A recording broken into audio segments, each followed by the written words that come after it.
믿음의 삶에서 가장 중요한 요소는 믿음의 열심이 아닙니다. 태도도 아닙니다. 믿음의 내용입니다. 무엇을 믿는가? 그 믿음의 대상이 어떤 분인가? 그것이 가장 중요한 요소입니다. 내가 얼마나 열심히 있는가보다 중요한 것은 내가 믿는 대상이 어떤 분이고 그분과 내가 어떤 관계를 맺고 있는가, 그것이 가장 중요합니다. 그리스도인들은 무엇을 믿습니까? 예수님께서 말씀하신 교훈만을 믿는 것이 아니라 죽음에서 부활하신 예수님께서 살아계신 그 예수님을 믿는 것입니다. 살아계신 인격체로 존재하시는 그분을 믿는 것입니다. 세상의 다른 어떤 종교에 그들이 믿는 종교 지도자가 살아있다라고 주장하고 있습니까? 부처님이 살아계신 부처님이라고 그렇게 고백하는 불교도들이 있습니까? 공자님이 살아계신다고 믿는 유교도가 있습니까? 오직 그리스도인들만이 살아계신 예수님을 믿는 것입니다. 이것은 종교 간의 차이가 아니라 다른 차원의 문제입니다. 오직 예수님만이 죽음에서 부활하셔 살아계신 그분은 단지 예수님의 말씀을 우리가 믿으라고만 하시는 분이 아니라 그분에게 우리 자신을 내어드리고 전 인격적으로 의뢰하며 신뢰하며 그분을 따를 것을 요구합니다. 예수님을 믿는 삶은 죽고 난 이후에 그러니까 내세만을 준비하는 어떤 삶으로 오해하시는 분들이 있습니다. 아닙니다. 이 땅에서의 삶, 저 하늘에서의 삶을 준비하는 삶만이 아니라 이 땅에서 우리의 육신을 입고 살아가는 이 현실 속에서의 삶, 우리의 영과 혼과 육으로 살아가는 모든 영역이 다 믿음의 영역입니다. 믿음은 일주일에 한두 번 예배당에 올 때 입고 오는 옷이 아닙니다. 우리의 모든 일상 속에서 역사하는 믿음이어야 합니다. 이 믿음은 하늘과 땅에 걸쳐져 있고 저 영혼만이 아니라 우리의 시간에 걸쳐져 있는 우리의 전 존재와 관련되어 있는 것입니다.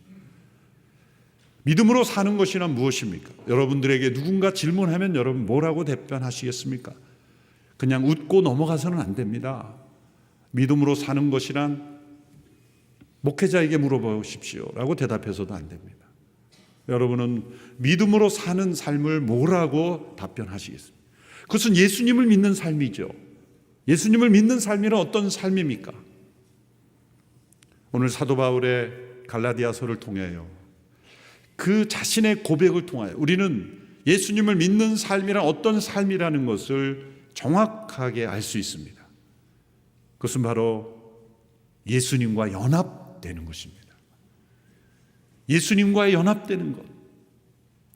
살아계신 그 예수님이 우리 안에 살아계시고 우리가 그분 안에 거함으로 연합된 삶을 사는 것. 예수님께서 말씀하신 모든 것을 받아들이고 그분에 관한 모든 것을 진리로 받아들이는 것을 종합하면 예수님과의 연합이 하나님의 계획은 하나님의 아들이신 그분과 우리를 연합시키는 겁니다. 신비로운 일이죠. 어떻게 그분과 우리가 연합할 수 있겠습니까? 그 일이 우리에게 이루어지기 위해서 하나님께서 행하신 일을 우리에게 믿을 것을 요청하시는 겁니다.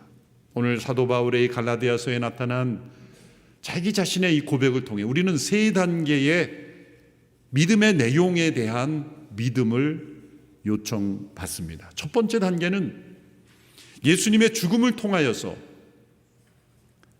하나님께서 우리의 죄를 용서하심으로 우리를 의롭다 하시는, 인정하시는 그것을 믿는 것입니다. 이것이 우리가 믿는 믿음의 내용의 첫 번째 단계에 있어야 할 것입니다. 너무나 많이 들었던 내용이죠. 귀가 닳도록 들었던 내용입니다. 어떤 분은 그렇게 생각하실 거예요. 예수님의 죽음 이외에 다른 이야기 없습니까? 뭐 좀 신선한 이야기 없습니까? 없습니다. 신선한 얘기 들으시려면 바깥에서 뉴스 들으시면 돼요. 예수님의 죽음을 통하여 하나님께서 우리를 의롭다고 인정하신다는 것을 믿는 것, 그것이 믿음의 가장 중요한 출발입니다.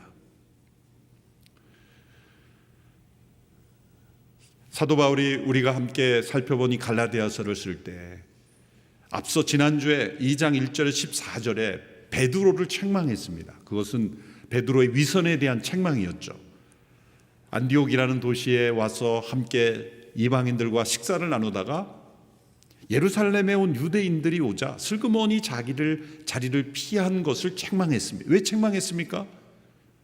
그것은 지금 베드로가 유대인으로서 이 율법의 음식법을 어기고 있다는 것을 다른 유대인들이 보면 흠 잡힐까 봐, 공격받을까 봐 슬그머니 도망간 것입니다.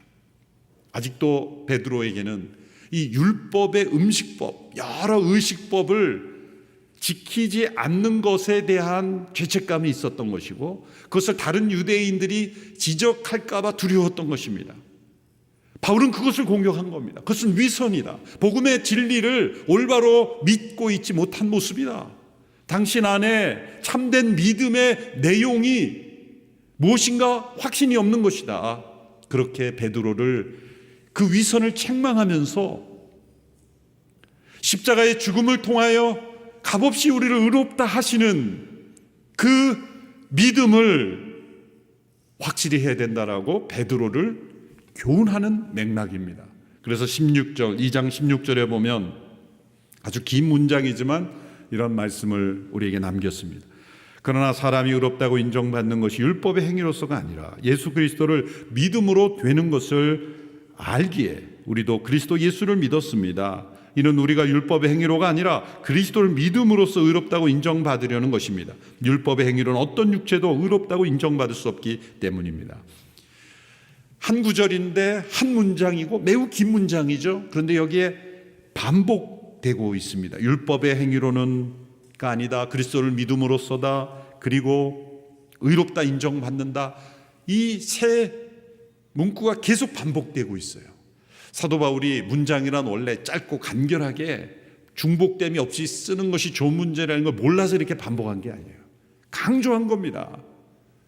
왜요? 유대인들의 마음속에 그들이 지키고 있던 율법의 행위로서 의로워질 수 있다고 생각하는 것, 그것을 지키지 않을 때 죄책감을 가지는 이 베드로조차, 예루살렘의 기둥 같은 사도인 베드로조차 아직도 그 율법의 영향력으로부터 벗어나고 있지 못했기에 그것을 지적하는 거예요.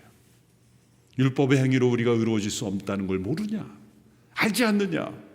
오직 그리스도를 믿음으로 십자가에서 죽으신 그분의 죽음이 우리의 죄를 용서하시는 죽음이고 우리를 구속하시는 죽음이기에 우리가 의로워진다는 것을 알지 못합니까? 라고 강조하고 있는 것입니다. 다시 한번 우리는 이 유대인들의 문제를 지적하지 않을 수 없습니다. 그것은 모세를 통해 주신 그 율법을 하나님 앞에 의로워지는 도구로서 착각한 겁니다. 하나님께서 율법을 주신 것은 그 율법을 통해 의로워질 수 있다는 것이 아니라 율법을 통해 죄를 깨닫게 하시기 위해서입니다. 유대인들이 자신들이 가지고 있던 율법에 대한 자부심을 갖는 것도 한편으로는 이해가 되는 면이 있습니다. 왜냐하면 그 당시에 모세 시대에 주어진 이 이스라엘 백성들에게 주신 율법의 내용을 보면 그 당시에 다른 세계에 있던, 다른 민족에 있던 어떤 법전과도 따라올 수 없는 탁월한 윤리적 체계를 가지고 있었어요. 함무라비 법전이라든지 고대의 그 법전의 체계와는 비교가 되지 않는 탁월하고 초월적인 그런 법, 십계명을 중심으로 해서 신명기까지 해설되는 그 율법들을 보면 탁월한 윤리, 탁월한, 그 안에는 사랑이 담겨 있고 정의가 담겨 있고 공의가 담겨 있고 요즘 말하는 공정과 상식이 다 담겨 있는, 그 당시 어떤 법전에도 없는 정말 하나님이 주시는 법인 거죠. 그런데 그것들은 마치 자기들이 만든 것처럼 유대인들은 착각했고, 그것을 유대 민족이라는 민족주의, 그 자신들의 어떤 선민의식을 강화하고 국가주의에 빠져버린 거예요. 그래서 이방인들을 무시하고, 그 율법을 모르는 이방인들은 다 죄인들이고, 심지어는 예수님 당시에는 개들이라고 불렀어요. 그렇게 이방인들을 무시하고 유대인처럼 되어야 하나님께 나갈 수 있다라고 그렇게 율법을 가지고 자랑했다는 거예요. 그런데 그 민족들의 조상인 아브라함에게 하나님께서 모세의 율법을 주시기 이전에 수백 년 전에 무엇을 주셨습니까? 아브라함에게를 부르실 때 주신 약속이 뭡니까? 창세기 12장 1절 3절이죠. 그것은 아브라함을 택하셔서 그 민족을 창대케 하여 땅의 모든 족속을 복주시려는 계획이에요. 하나님이 그 민족을 택한 선택의 목적은 땅의 모든 족속을 복주시는 선교의 목적이었던 거예요. 그래서 그 민족을 탁월하게 하시려고, 그 민족을 돋보이게 하시려고, 그 민족에게 주목하게 하시려고 세상의 어떤 사람들의 아이디어에서 나올 수 없는 율법을 주신 거예요. 근데 그것은 그들을 그거 가지고 자랑을 했고 자기들의 민족주의를 삼았던 거예요. 그 율법을 주신 것은 그 율법으로 의로워질 수 있다는 것이 아니라 율법 앞에, 하나님 앞에 우리가 얼마나 죄인인지를 깨닫게 하시려고 주신 것입니다. 그러니 유대 민족 너희들이 율법 앞에 서보고 인간이 얼마나 하나님 앞에 죄인인가를 먼저 깨닫고 다른 족속들에게 알려라. 인간은 죄인이다. 인간은 철저히 죄인이라는 것을 너희들이 먼저 깨닫고 겸손히 알림으로써 이제 장차 오시는 예수님, 그분을 믿어야 한다는 것, 그분으로만 이루어질 수 있다는 것을 세상 모든 사람들에게 알게 하는 민족으로 택하신 거죠. 사도 바울이 로마서 3장 19절 20절에서 바로 그 목적을 이렇게 설명하고 있습니다. 율법이 말하는 것은 율법 아래 있는 자들에게 말하는 것임을 우리는 압니다. 이는 모든 입을 다물게 하고 온 세상이 하나님의 심판 아래 있게 하려는 것입니다. 그러므로 율법의 행위로는 하나님 앞에서 의롭다는 인정을 받을 육체가 없습니다. 율법으로는 죄를 깨달을 뿐입니다. 율법 앞에서 죄됨을 깨닫고 도저히 스스로 해결할 길이 없는 이 위기 앞에 선 절망 가운데 있는 인간들에게 메시아가 보이는 거예요. 구원자가 보이시는 겁니다. 우리를 대속하려 오신 예수님의 그 은혜가 보이는 것입니다. 철저히 절망한 사람들이 소망의 일 발견하는 것입니다. 깊은 계곡에 빠진 사람은 눈을 들어 저 하늘을 바라보며 그 하늘을 바라보는 것이 비전이 되는 거예요. 절망의 계곡이 비전이 되는 것입니다. 우리가 빠져있는 이 죄의 늪에서 우리는 구원의 소망을 바라보게 되는 거예요. 그 율법의 기능이에요. 그래서 예수님을 이렇게 설명합니다. 로마 3장 24절 같이 한번 읽어볼까요? 시작. 그러나 그리스도 예수 안에 있는 구속으로 인해 하나님의 은혜로 값없이 의롭다는 인정을 받습니다. 이 구속이라는 단어, 이것은 잘못했을 때 감옥에 잡혀들어가는 구속이 아니라 리뎀션이라는 거예요. 오늘날에는 이 엄밀한 의미의 구속이라는 그걸 경험하기 어려워서 이해가 어렵습니다. 이것은 노예제도가 있던 시대에 그 당시에는 경제적으로 채무를 다 갚지 못하면 일정 기간을 노예살이를 통해 그것 채무를 해결하는 것이 일상적이었어요. 어떤 신분제로 노예로 태어나는 사람만이 아니라 정상적인 사람도 빚을 갚지 못하면 자신의 몸으로 그 빚을 해결하는 노예 신분의 상태로 있어야 되는 거죠. 그럴 때 가장 가까운 친족이 그 사람이 지불해야 될 종의 신분으로부터 자유케 되는 값을 지불하고 다시 자유케 할 때 그것을 구속이라고 말했어요. 리뎀션. 오늘날에는 그 구속이라는 형태가 잘 와닿지 않는 거예요. 그런데 예수님의 십자가의 죽음의 의미를 가장 잘 설명하는 것이 바로 구속이라는 단어죠. 그래서 이 바울 당시에 예수님의 십자가의 죽음은 너희를 구속하는 거라 그랬을 때 사람들은 너무나 잘 이해했을 거예요. 예수님이 십자가에서 죽으셨을 때 십자가의 가상칠언 중에 한 말씀이 다 이루었다라는 헬라어 테텔레스타이는 다 지불되었다는 뜻이에요. 올 페이드, 다 지불되었다. 구속의 죽음이라는 선언인 거예요. 우리가 일상생활에서 비슷한 사례들, 그림자는 볼 수 있습니다. 2000년도에 6월달 경에 미국의 버지니아 주에 한 법원에서 판결이 이루어지고 있었습니다. 판사 앞에 선 피고인은 청각장애인 부부였습니다. 이들은 월 250불의 월세를 갚지 못하고 밀려있기에 집 주인으로부터 고소를 받아서 지금 재판정에 서게 된 겁니다. 법의 논리대로 하면 마땅히 지불해야 될 계약대로 월세를 계속 체납했기 때문에 법의 논리대로 하면 유죄가 선고될 수밖에 없는 거예요. 봐줄 수 있는 다른 길이 없는 거예요. 판사는 선고 직전에 잠시 휴정을 하고 자신의 사무실에 가서 자신의 지갑을 가져왔어요. 그리고 고소인의 변호사에게 가서 그 부부가 내지 못한 월세를 자신의 지갑을 통해 다 지불합니다. 그리고 고소의 근원이 된 그 문제를 자신이 직접 해결하고 그 사람에게 무죄를 선고합니다. 이 청각장애인 부부는 판사에게 요청한 적도 없습니다. 기대도 하지 않았습니다. 자신이 어떤 행위도 하지 않았습니다. 그런데 무죄가 선고됐습니다.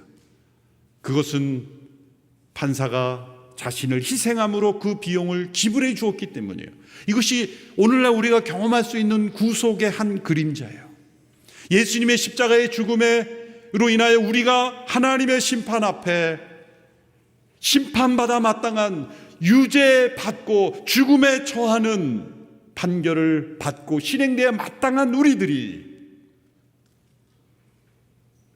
무죄라고 선언하시는 그 선언이 왜 이루어질 수 있었습니까?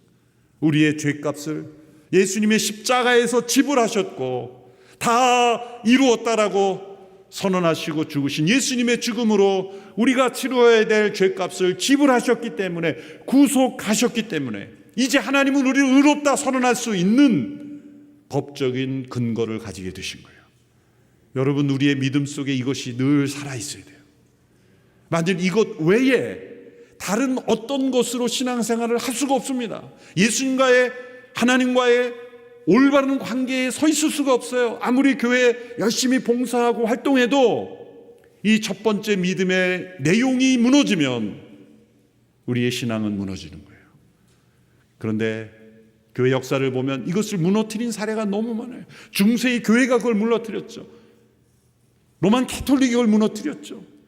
오직 믿음으로 의롭게 된다는 이것을 무너뜨린 거예요. 캐톨릭이 믿음으로 구원 받는다라는 걸 무시하는 게 아니에요. 믿음만으로는 안 된다는 거예요. 거기에 인간의 행위가 더해져야 된다. 이것은 오직 값없이 의롭다 하신 하나님의 은혜에 믿음의 내용을 훼손하는 거예요. 두 번째, 우리를 그리스도와 연합시키기 위해서 하나님께서 우리를 행하신 일, 그것은 예수님의 십자가의 죽음과 함께 자신의 옛사람이 함께 죽었음을 믿는 것입니다. 사도 바울은 이렇게 갈라디 2장 20절 전반부에서 이런 고백을 했어요. 우리 같이 읽어볼까? 시작. 나는 그리스도와 함께 십자가에 못 박혔습니다. 개인적인 고백, 체험적인 고백이죠. 우리는 역사적으로, 교리적으로 이렇게 고백할 수 있습니다. 예수님께서 모든 사람들을 구원하기 위해 십자가에 죽으셨고 우리 죄를 용서하셨습니다라고 우리라는 단어로 빠져나갈 가능성이 많아요. 아주 오래전 이야기죠. 제가 주일학교 때 이제 저 유아 세례를 받고 입교를 청소년 때 했기 때문에 장로님들에게 입교 문답을 받고 세례 문답을 장로님들이 그때 했어요. 시골 교회에서. 그래서 뭐 주기도문 암송했느냐, 사도신경, 뭐 그건 기본이고, 예수님이 누구를 위해 죽으셨나 이렇게 물어봤을 때 제가 우리 죄를 위해 죽으셨습니다. 저는 정답을 말했다 생각했는데 나가라는 거예요. 틀렸어요. 아무리 생각해도 나는 정답을 말했는데 나의 죄를 대신하여 죽었다고 대답해야 된다고 가르쳐 주셨던 기억이 나요. 우리는 두리뭉실 우리라는 단어로 넘어가요. 그러나 사도 바울은 지금 주어를 바꿨어요. 내가 예수님과 함께 죽었다. 예수님의 죽음은 예수님만의 죽음이라는 게 아니죠. 예수님의 죽음의 효력을 우리 각자가 누리고 능력을 체험하기 위해서는 나의 믿음으로 내가 예수님과 함께 죽었음을 믿어야 한다는 겁니다. 나의 옛사람이 죽었음을 믿어야 한다. 존 스토트께서 이런 말을 남겼죠. 그리스도는 혼자 죽으신 것이 아니다. 반대로 믿음과 세례를 통해 그분과 연합한 모든 사람들이 그분의 죽음에 동참했고 그분과 함께 죽었다. 사도 바울은 로마서 6장에서 이러한 십자가의 체험을 세례라는 단어로 설명했습니다. 세례가 무엇입니까? 교인이 되는 의식이 아니에요. 세례란 예수님과 함께 나의 옛사람이 죽었음을 믿음으로 받아들이고 그분의 부활과 함께 다시 살아남을 믿는 예식이에요. 세례란 나의 옛사람의 장례식이에요. 세례라는 뜻, 영어로 베프티즘이죠. 헬라어로 밥티조예요. 밥티조라는 것은 물에 잠기다라는 뜻이에요. 물에 잠기던 것은 죽음을 의미하는 거예요. 다시 나올 때 살아남을 의미하는 거죠. 우리 장로교에서는 세례 예식할 때, 선포할 때 성부와 성자와 성령 이름으로 세례를 주노라 그렇게 선포하지만 미국의 어느 침례교 목사님이 이렇게 멘트하는 걸 제가 듣고 깜짝 놀랐어요. I kill you in the name of Jesus. 내가 예수님의 이름으로 당신을 죽인다. 끔찍한 멘트지만 성경적인 거예요. 세례는 옛사람의 죽음을 설명하는 것이기 때문에 사도 바울이 로마서 6장 5절 7절에서 이렇게 설명했습니다. 같이 읽어보겠습니다. 시작. 우리가 그리스도의 죽으심과 같은 죽음으로 그분과 함께 연합한 사람이 됐다면 분명히 우리는 그리스도의 부활하심과 같은 부활로도 그분과 연합한 사람이 될 것입니다.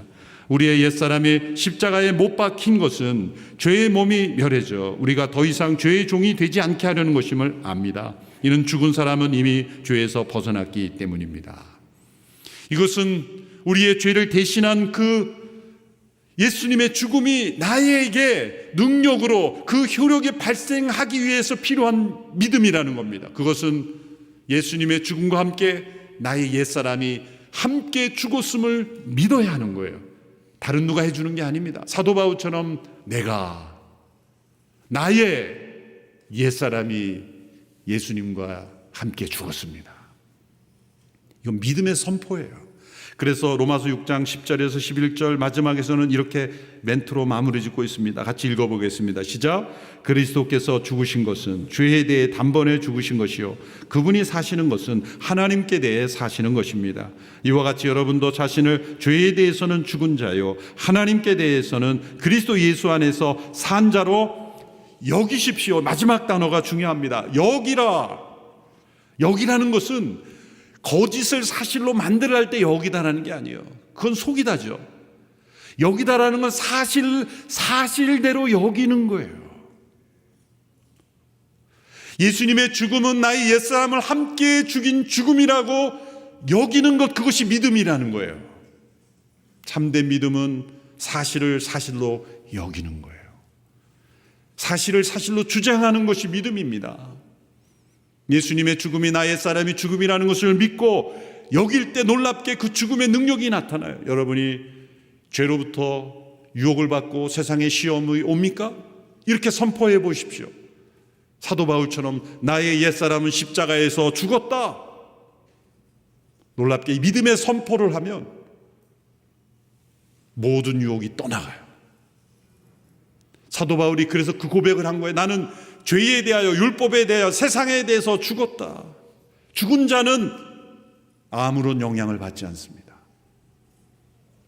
예수님의 죽음은 예수님만의 죽음이 아니라 나의 옛사람도 함께 죽기는 죽음이다. 우리의 믿음의 내용에는 바로 이 고백이 있어요. 우리의 믿음, 예수님을 믿는 믿음이란 무엇입니까? 그럴 때 우리는 나의 옛사람이 예수님과 함께 죽었음을 믿는 것입니다. 이것이 십자가의 능력을 체험하는 믿음, 살아있는 믿음이죠. 그러나 거기에서 그치지 않아요. 이제 세 번째 단계로 나아갑니다. 그것은 바로 죽음에서 부활하신 예수님께서 내 안에 사심을 믿는 것입니다. 이것이 그리스도와 연합에 이르는 세 번째 단계죠. 갈라디아 2장 20절 후반부에 사도 바울이 이렇게 고백했습니다. 같이 한번 다시 읽겠습니다. 시작. 이제 더 이상 내가 사는 것이 아니라 내 안에 그리스도께서 사시는 것입니다. 지금 내가 육체 안에 사는 것은 나를 사랑하셔서 나를 위해 자신의 몸을 내주신 하나님의 아들을 믿는 믿음으로 사는 것입니다. 내가 육체 안에 사는 것은 믿음으로 사는 것이다. 육체로 사는 모든 삶 속에 무엇으로 믿음으로 사는 것입니까?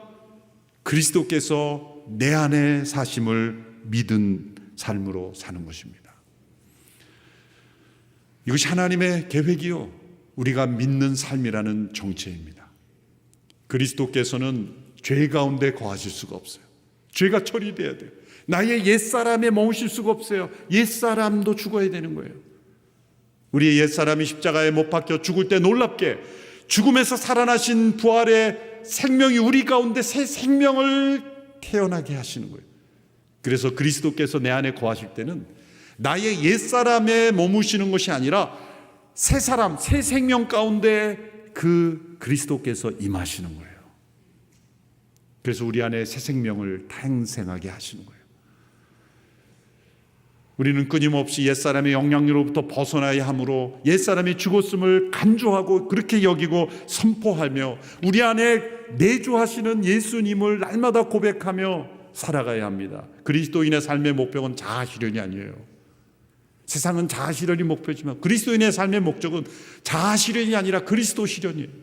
그리스도께서 내 안에 온전히 사시는 것이 그리스도인의 삶의 목표가 되어야 하는 것입니다. 그것이 가능할까요? 하나님의 말씀에 가능하지 않는 것은 기록해 놓지 않습니다. 믿지 않는 사람에게는 불가능해 보이지만 어린아이처럼 이것을 믿고 의지하는 사람에게는 실제로 체험되는 것입니다. 이것을 돕는 분이 성령님이세요. 성령의 세례란 무엇입니까? 우리 안에 거듭난 새 생명 가운데 그리스도께서 충만하게 임재하시는 체험, 그것이 성령 세례고, 성령의 충만이란 계속해서 그러한 상태로 머무는 것이 성령 충만이에요. 그러므로 성령의 충만은 그리스도의 충만이요 그리스도의 말씀이 내 안에 충만히 거하는 것입니다. 이를 위해서 믿음이 필요하다는 거예요. 에베소 3장 17절에서 그래서 믿음을 또 강조해요. 믿음으로 인해 그리스도께서 여러분의 마음에 거하게 하시기를 빕니다. 우리에게 있어야 되는 믿음은 무엇입니까? 그리스도께서 내 안에 나의 주님으로, 나의 구세주로, 나의 왕으로 온전히 사시도록 내어드리는 믿음이 우리에게 필요합니다. 이것은 다른 누가 해줄 수 있는 게 아니에요. 나의 인격적인 동의, 나의 의지를 통해 주님을 내 안에 온전히 사시도록 초청하며 받아들이며, 예수님께서 나를 위해 죽으셨으니 내 구원받았다, 이 정도의 믿음의 단계가 아니라 나 옛사람이 죽었음을 간주하고 믿고, 그리고 그리스도께서 내 안에 사시도록 내어드리는 믿음으로 나갈 때 우리는 그리스도와의 연합을 체험하는 거예요. 요한복음 15장에서 가지가 포도나무에 붙어 있음과 같이 너희가 내 안에, 내가 너희 안에, 그리스도께서 내 안에, 내가 그리스도 안에 거하는 이 연합, 이것이 바로 예수님을 믿는 삶의 모습입니다. 이러한 믿음의 내용에 의문을 가진 분들이 많았죠. 믿는 자들뿐만이 아니라, 믿지 않는 사람들뿐만 아니라 믿는 사람들 가운데서도 이 의문을 가진 사람이 참 많습니다. 유명한 슈바이처 박사라는 분, 아프리카에서 선한 일을 많이 하셨죠. 신학적인 책도 많이 쓰셨어요. 그런데 예수님께서 내 안에 거하신다, 이건 불가능한 일이다. 그래서 그는 이런 예수님의 임재를 인정하지 않았고, 그래서 예수님은 도덕적 선생으로 보면서 훌륭하게 살면 된다, 예수님 본받으면 된다. 그래서 예수님의 모든 행적에서 기적과 신비적인 요소는 다 빼버리고 소위 인간적 예수만 믿어야 된다, 그렇게 주장했던 사람이에요. 그분이 선한 삶을 살았기에 많은 사람이 그 사람 책을 읽고 그게 예수 믿는 삶이라고 말해요. 때로 도덕적으로 흠 있는 사람과 도덕적으로 흠이 없는 사람을 보면서 도덕적으로 흠이 없는 사람이 진짜 그리스도인이라고 말하지만 사실은 틀린 말이에요. 제가 도덕적으로 흠이 있어야 된다는 게 아니라 오해하지 마십시오. 선한 행위를 하는 것 그 자체가 참된 믿음의 삶의 증거일 수는 없다는 거예요. 슈바이처는 그리스도께서 자신 안에 거하는 것은 불가능하다 그랬어요. 왜? 내 인격과 내 개성이 말살된다 그랬어요. 그렇지 않습니다. 어떻게 우리 안에, 이 나의 영적 생명 안에 그리스도의 임재가 거할 수 있느냐, 두 인격이 어떻게 공존할 수 있느냐, 신비롭죠. 그런데 이미 우리는 두 인격으로 살고 있어요. 아담의 인격과 연합된 삶을 살고 있는 것 아십니까? 태어날 때부터 원죄 가운데 우리는 아담의 이 죄의 DNA를 물려받는 것 아십니까? 증거가 뭡니까? 그러면 여러분 부모와 자녀를 보시면 압니다. 부모의 죄를 그대로 이어받고 자녀가 시키지도 않은 잘못을 그대로 하는 걸 보면 도대체 이게 어떻게 된 걸까요? 너는 제발 그렇게 살지 말라라고 하고 싶은 행동을 똑같이 하는 게 왜일까요? 다 아담과 연합되어 있어서 그래요. 예수님을 믿는 것은 아담과 연합된 삶에서 그리스도와 연합된 삶으로 소속을 바꾸는 거예요. 아담의 몸에서 그리스도의 몸으로 변화하는 것입니다. 세상 이 인류의 인구가 몇입니까? 70억 넘죠? 아닙니다. 2사람입니다. 인류의 인구는 2사람. 아담과 그리스도. 아담에게 속한 삶과 그리스도께 속한 사람뿐입니다. 하나님 보실 때는 우리의 소속을 바꾸는 것이 믿음입니다. 아담과 연합된 삶에서 그리스도와 연합된 삶으로 바꾸는 것, 그것이 믿음으로 사는 삶입니다. 예수님을 믿을 때 이러한 변화가 일어나요. 예수님의 죽음으로 우리의 죄를 처리하셨고, 그 예수님의 죽음과 함께 우리 옛사람이 죽었고, 예수님의 부활하심으로 우리에게 임재하시는 생명이 되셨다는 것, 이 신비로운 믿음의 삶에 우리가 초대를 받았습니다. 예수님을 믿는 삶으로 우리를 이끄신 그 사랑에 우리가 이끌림을 받아 날마다 예수님과 연합된 삶으로 더 깊이 나아가는 우리가 되기를 축원합니다. 기도하겠습니다. 살아계신 하나님 아버지, 하나님의 아들 예수 그리스도를 통하여 우리를 구속하시고 우리에게 영원한 생명을 주심을 감사합니다. 그리스도께서 내 안에, 내가 그리스도 안에 거하는 연합의 축복을 주셨으니 감사합니다. 이제 내가 사는 것 아니요, 내 안에 그리스도께서 사시는 이 믿음의 삶을 살며 승리하는 저희들 되게 하옵소서. 예수님의 이름으로 기도합나이다. 아멘.